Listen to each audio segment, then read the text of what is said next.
Hello everyone, this is Creative Fun back again with another Mirage 2000 tutorial.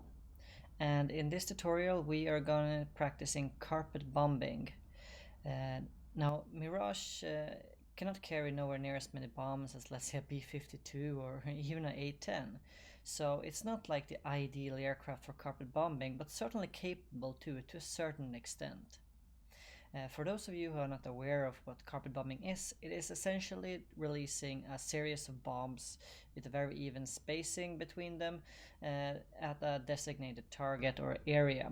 The goal with carpet bombing is not to be precise, but rather to cover as large areas as possible with the ammunition you have, creating maximum amount of damage.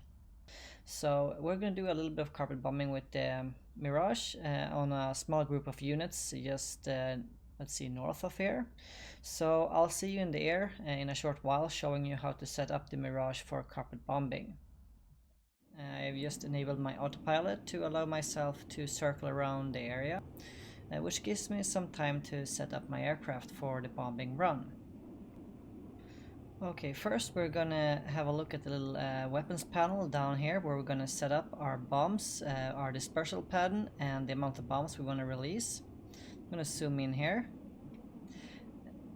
So I am not going to go into too much detail on how to do a CCIP bombing run. Just check my previous tutorial on the procedure for that. However, we do need to set up our bombing run, and of course we're going to arm our bombing fuses so the bombs actually detonate.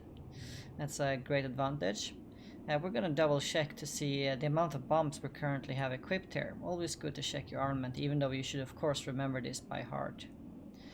We have, let's see here, we have total of 8 BL1 bombs, and we're going to release all of them in one go. Otherwise there's not much meaning in carpet bombing unless you release all your bombs immediately.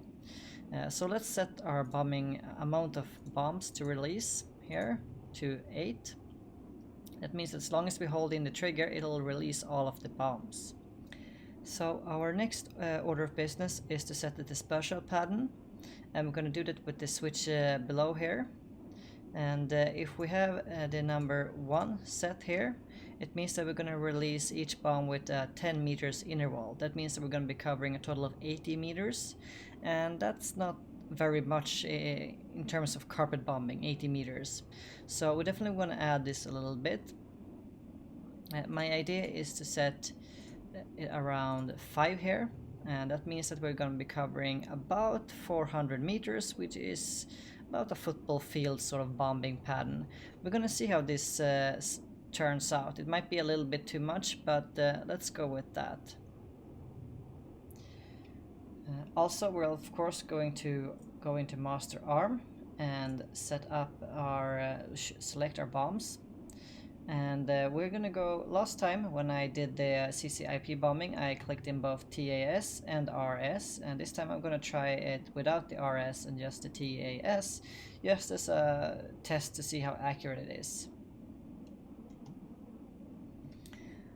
Also, as you might remember from my previous tutorial about CCIP bombing, it's not actually very accurate. It's very difficult. It's possible, of course, but it's a bit difficult and tricky to get it very accurate, and you might need to go into a pretty low altitude for it to be effective at single targets.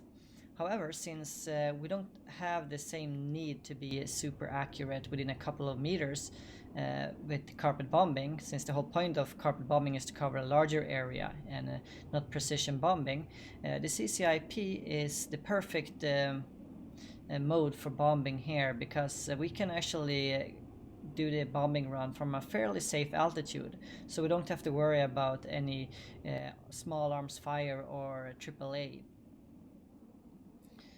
With that completed, we are ready to commence our bombing run. So now it's just a matter of aligning our aircraft and releasing the bombs. Now, depending on your target and type of mission, it would be advisable or good if you have a waypoint set directly to your target. It will certainly help you line up with the target much better, and will give you a better situational awareness if you have your navigation systems pointing directly towards the target. In this case, I have set waypoint 2 for our target, and that means the target's going to show up on my HUD as well, which will greatly improve my accuracy, or it will greatly increase the ease of where I can line up the aircraft. So I'm going to follow the waypoint marker, as you can see down in the HSI, and that will bring me pretty close to the target. I will then pull down a little bit. As you can see, the target shows up in my HUD, and I'm very well aligned with them. So I'm just gonna mark out where I want to start releasing the bombs. And remember, when you do the CCIP bombing, try to put your marker a little bit ahead of your target. Slowly pull up. Try to maintain a level flight as you pull up, and as soon as you see the little bar going, you hold down the trigger.